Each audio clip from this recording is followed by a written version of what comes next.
চলো সকাল সকাল রান্নার রেসিপিটা শেয়ার করে দিই। আজকে একটু সকাল সকালে রান্না করতে বসেছি। ভাত হয়ে গেছে, এখানে উচ্ছে পাতার চচ্চড়ি হচ্ছিল।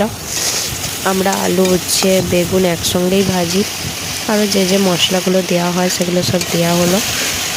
কেননা আমরা একটু বেশি তেতো খাই, যারা তেতোটা কম খাও তারা উচ্ছে পাতাটা একটু সরিয়ে রাখবে ভেজে।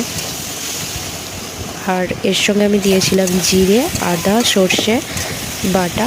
পেঁয়াজটা আলুর সঙ্গেই ভাজছিলাম। 5 ফোড়ন তেজপাতা আমি তখনই দিয়ে দিই।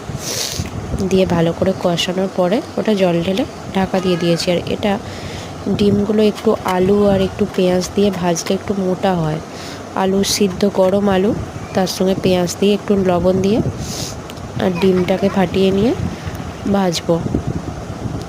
আলু ভাজা আমার চচ্চড়ি কমপ্লিট।